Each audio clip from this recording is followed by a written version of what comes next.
Cuma aku alhamdulillah Kak bersyukur suami mau sholat 5 waktu sama mau sholawat. Anak-anakku juga Kak mau sholat. Alhamdulillahirabbil alamin. Allahumma sholli ala Sayyidina Muhammad wa ala ali Sayyidina Muhammad. Assalamualaikum warahmatullahi wabarakatuh. Halo teman-teman, apa kabar? Mudah-mudahan teman-teman selalu dalam lindungan Allah Subhanahu wa taala. Amin ya rabbal alamin. Alhamdulillah, kali ini aku akan sharing lagi pengalaman sholawat dari teman-teman kita. Tapi sebelumnya buat teman-teman yang belum subscribe, di subscribe dulu biar aku makin semangat lagi bikin videonya. Buat teman-teman yang punya testimoni sholawat, silahkan kirimkan testimoni teman-teman ke 0813 1543 0565. Dan buat kalian yang belum punya buku ini, ayo buruan teman-teman, bisa cari di Gramedia, harganya 55.000. Insya Allah teman-teman bisa tambah semangat bersolawatnya. Nah, teman-teman juga bisa beli di admin ya, nomornya 0812 9875 7860. Ini isinya tentang testimoni solawat dari aku dan juga dari teman-teman yang mengamalkan solawat. Ada jenis-jenis solawat juga di sini ya teman-teman ya, tapi yang nggak banyak. Di sini lebih ke testimoni solawat. Nah, langsung aja akan aku bacain testimoninya ya. Ini dari Mbak Y di Nganjuk. Assalamualaikum, waalaikumsalam Mbak Mel, mau ngasih testi dikit nih. Berkah sholawat, hari ini aku dapat saldo Shopee Pay 100.000 dari Shopee. Seneng banget Mbak Mel. Itu aku dapat dari event Shopee yang suruh aktifin es pinjam gitu Mbak Mel. Nah, padahal di keterangan hadiahnya akan dikasih pada tanggal 27 Juli kemarin. Pas tanggal 27 tak cek kok nggak ada, ya udahlah mungkin belum rezeki. Terus hari ini aku iseng buka shopping, beneran ada loh Mbak Mel 100.000. Ini langsung deh tak check out barang kepengenanku. Nggak pernah bosan lihat video-video Mbak Boster aku tiap hari. Makasih Mbak Mel udah kenalin aku dengan sholawat. Semoga Mbak Mel sekeluarga sehat-sehat, lancar rezekinya, amin. Assalamualaikum Mbak Mel, waalaikumsalam. Alhamdulillah Mbak Mel lagi-lagi bisa kasih testimoni. Alhamdulillah berkat waqiah yasin setiap hari abis maghrib dan plus sholawat, suami dapat modal usaha ternak kambing. Ya walau cuma 2 ekor tapi alhamdulillah Mbak Mel. Yang dulu pernah dapat 1 ekor terus dapat lagi 2 ekor Mbak Mel. Jaraknya emang agak lama, sekitar 10 bulanan. Dan kambing yang dulu 1 udah punya anak, jadi totalnya ada 4 kambing Mbak Mel. Masya Allah, dapat kambing, mudah-mudahan kambingnya nanti bisa gemuk, sehat, bertambah banyak ya, kambingnya beranak lagi. Dan di lebaran Idul Adha nanti rame, untungnya banyak, barokah, amin amin ya teman-teman. Dan Mbak Y ingat jangan sampai tergoda riba ya. Nah, langsung aja aku akan bacain testimoni selanjutnya. Ini dari Mbak Susan di Gresik. Assalamualaikum Mbak Mel, waalaikumsalam. Aku mau ngasih testimoni berkah sholawat. Istighfar 1111 kali, hasbunallah wa ni'mal wakil 500 kali, sholawat munjiat 300 kali, sholawat Jibril 2500 sampai 5000 kali. Masya Allah Mbak Mel, dari bulan Juli sampai sekarang alhamdulillah rezeki datang bertubi-tubi. Pertama, waktu itu aku nggak punya uang sama sekali Mbak Mel dan harus bayar 5 juta dalam waktu 3 hari. Dan alhamdulillah Mbak Mel rezeki datang di waktu yang tepat. Yang kedua Mbak Mel, berkah sholawat ada yang nawarin tanah dan itu boleh dicicil ya Allah Mbak Mel, padahal nggak kepikiran bisa punya tanah. Hanya saja dari dulu pengen punya rumah sendiri, nggak ikut mertua. Masya Allah pokoknya Mbak Mel. Yang ketiga ini benar-benar Mbak Mel keajaiban, waktunya bayar angsuran sebesar 5 juta. Tahu-tahu katanya hanya kurang 100.000. Suami kaget Mbak, padahal belum bayar sama sekali. Pokoknya Allah maha baik Mbak Mel. Lewat Mbak Mel aku bisa menjalankan riadoh ini. Aku selalu lihat instastory IG-nya Mbak Mel dan selalu bersemangat terus untuk bersolawat. Maaf ya Mbak Mel, panjang banget ini ceritanya di WA. Waalaikumsalam, Masya Allah, ini dengan Mbak siapa, di mana? Susan di Gresik Mbak Mel. Awal sebelum tahu channel dan IG-nya Mbak Mel, aku sangat-sangat terpuruk Mbak Mel. Sempet sakit juga tapi alhamdulillah Allah memberi jalan lewat Mbak Mel. Terima kasih banget Mbak Mel. Semoga Mbak Mel selalu diberi kesehatan, amin amin ya rabbal alamin. Tidak ada yang tidak mungkin bagi Allah. Udahlah, udah capek teman-teman kita, udah capek sama urusan dunia. Capek kita kejar dunia, kita kejar duit seperak 2 perak, udah kerja kita ambil lagi tambahan jualan ini jualan itu, tambah lagi kita sambil misalnya ojek online. Capek kalau kita jauh dari Allah. Kalau dekat sama Allah mah enak ya. Cukup kita kerjakan yang wajib dengan baik. Setiap azan segeralah sholat. Tambahin baca sholawat, tambahin baca Quran ya. Bekerja yang rajin. Kalau teman-teman kerja dimanapun teman-teman bekerja, yang rajin kerjanya. Ya, jangan males-malesan, jangan membagi-bagi pekerjaan teman-teman dengan pekerjaan-pekerjaan lain, dengan bisnis-bisnis lain, sehingga teman-teman pekerjaannya jadi nggak total. Jangan, itu zolim namanya. Ya jangan, apalagi sampai korupsi waktu. Ingat, takut banget deh. Aku mah takut banget sama korupsi waktu. Dulu waktu aku ngajar, aku paling nggak mau kalau udah waktunya masuk terus aku masih ngerumpi. Aku nggak mau. Udah waktunya ngajar ya, ini buat teman-teman guru, maaf ya, aku nggak ada maksud apa-apa ya. Ini cuma cerita pengalaman aku. Aku nggak mau ketika udah waktunya masuk gitu ya, aku tidak segera ngajar gitu, nggak mau. Itu tuh namanya, aku berpikir itu namanya korupsi waktu. Aku nggak mau. Ya, korupsi waktu ya udah pasti dosa. Jangan ya teman-teman, jangan sampai kita korupsi waktu gara-gara kita mau cari tambahan. Mending kita deketin Allah. Deketin Allah juga jangan bikin kita jadi korupsi waktu ya teman-teman ya. Kalau memang kita bisa salat tepat waktu, salat tanpa kita harus meninggalkan pekerjaan kita kalau memang dibolehkan gitu ya. Terus kita baca sholawatan, kita sholawatan sambil bekerja kan bisa. Tapi kalau memang kita sholawatan sambil pakai tasbih mengganggu pekerjaan kita, dalam hati aja, nggak usah dihitungnya pas lagi sholat. Kalau kita nggak bisa lama-lama sholawatan berzikir ketika di pekerjaan, ya udah nggak usah, kita sholawatannya di rumah. Sisihkan waktu, sediakan waktu khusus untuk kita bersolawat teman-teman gitu ya. Lanjut, aku akan bacain testimoni yang selanjutnya ya, dari Mbak Aisyah. Kak, selama 7 hari ini aku sholawatan Kak, tapi nggak sampai 10.000. Tapi aku lagi diuji Kak, ada yang tiba-tiba marah dan fitnah aku harus gimana ya, mohon bantuannya. Tapi aku diam aja Kak, difitnah katanya aku ngomong dia mau jual mobil buat bayar suamiku. Apa aku diam aja apa gimana Kak, cuma bisa bersolawat, mohon balas ya Kak. Dan itu nggak aku balas, maaf ya Mbak Aisyah ya. Karena memang aku nggak sempet, maksudnya nggak kebaca gitu loh, kan chatnya banyak yang masuk. Jadi teman-teman yang lain mohon maklum ya. Lanjut, assalamualaikum. Waalaikumsalam Kak Mel, semoga sehat terus dan makin sukses lagi, amin. Kak, perkenalkan namaku Aisyah, aku dari Subang, Jawa Barat. Mau sedikit cerita, aku baru ngamalin sholawat ini tuh baru ada 10 harian Kak. Sebelumnya juga aku suka sholawat, cuma gak pernah dihitung. Jadi kalau ngapa-ngapain bersolawat. Kan setelah lihat Kak Mel aku makin semangat lagi. Dan mudah-mudahan istiqomah sholawat terus Kak, amin. Makasih ya, sama-sama. Jadi masalahnya gini Kak, dulu pas aku rutin sholawat, suamiku itu pulang pagi terus Kak. Berangkat antar keripik itu jam 6 sore, balik jam 4 subuh.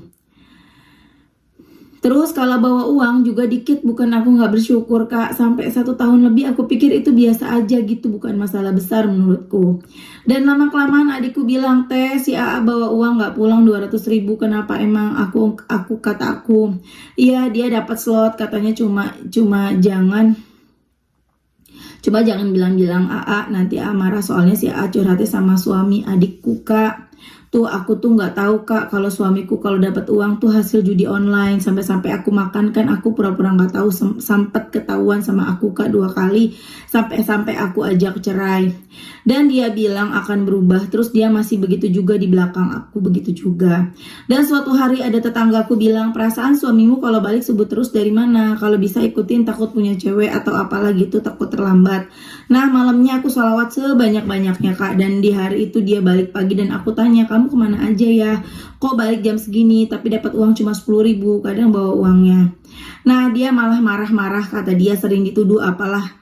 Padahal cari uang buat kalian, hujan kehujanan, panas-panasan, muter-muter cari warung yang udah habis, emang udah gitu bilangnya. Terus aku tanya, apa kamu punya cewek lainnya di luar? Malah dia mau pergi. Dan setiap kalau ada masalah sama aku, dia selalu pergi balik pagi lagi. Terus paginya assalamualaikum sambil senyum-senyum. Aku heran kenapa bisa-bisanya masalah belum kelar dia begitu. Terus aku potong ya, cowok tuh emang gitu ya. Kalau lagi ribut sama kita, kalau perempuan kan maunya diselesaikan masalahnya gitu ya, selesai. Atau kita masih gondok, masih sebel-sebelan. Tapi kalau laki-laki aku juga nggak tahu ya. Kalau laki-laki tuh kayak yang ya udah gitu loh. Kita masih sebel, dia mau dibiasa lagi. Rata-rata sih seperti itu ya teman-teman ya.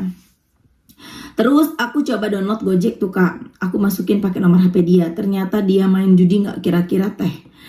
Setiap hari main judi sampai habis uang 200 sampai 300. Aku sampai hitung-hitung kak, sebulan habis 2 juta kak. Bayangkan kak gimana aku gak sakit hati. Orang aku bantuin dia ngemodalin pakai uang paket lebaran orang sampai habis 5 juta dan hasilnya cuma pakai buat main judi. Sakit hati kak aku.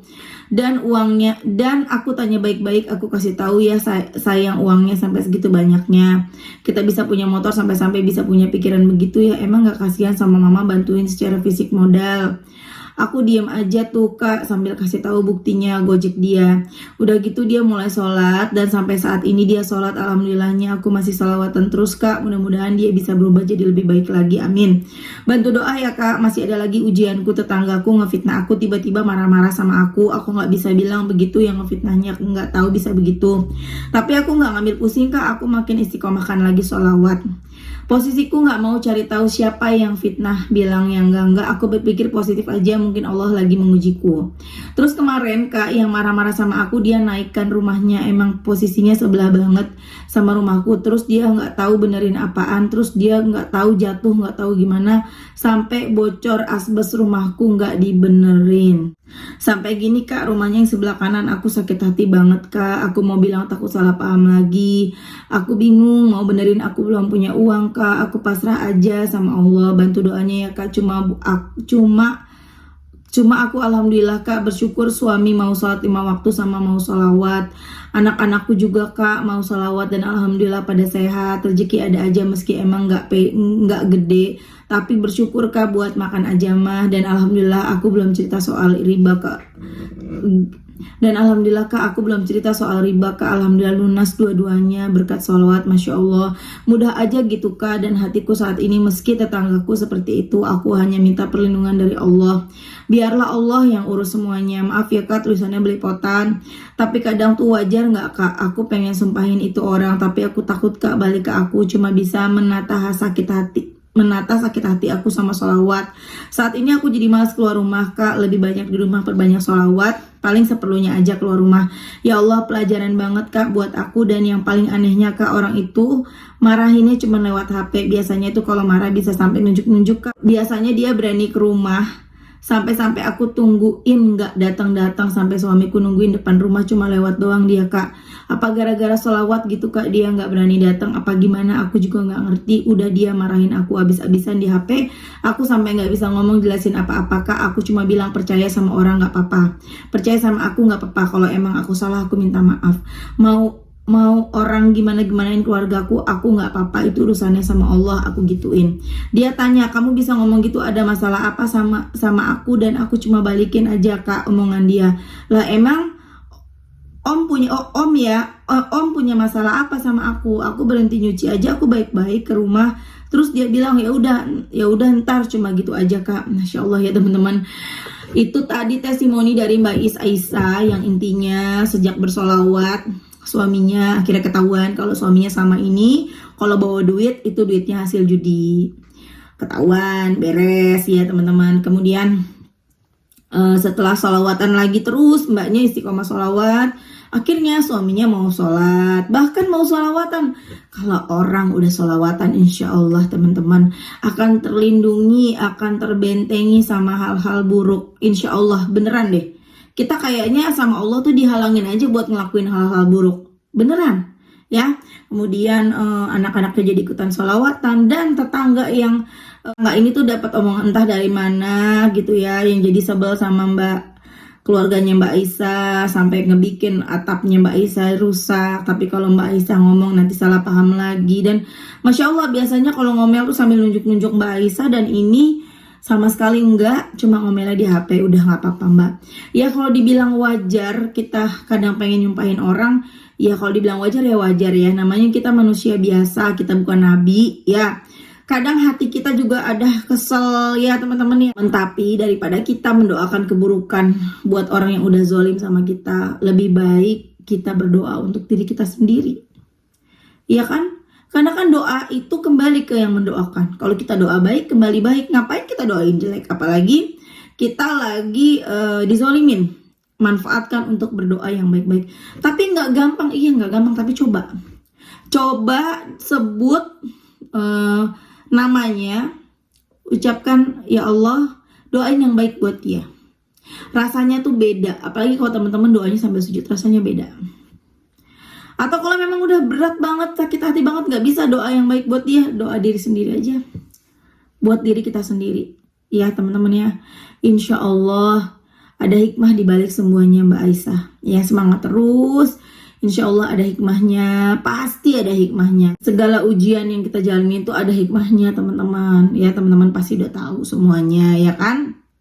Dan ketika kita dijahatin orang, contoh ketika aku dijahatin orang, dijahatin sama yang berbuat zalim ke aku, kalau Allah nggak mengizinkan nggak akan terjadi. Jadi semua itu atas izin Allah, bukan karena Allah jahat, tapi karena Allah sayang sama kita. Allah mau menguji iman kita. Kalau kita bisa lulus dari ujian itu, diangkat derajat kita, diampuni dosa kita jadi orang yang lebih baik lagi.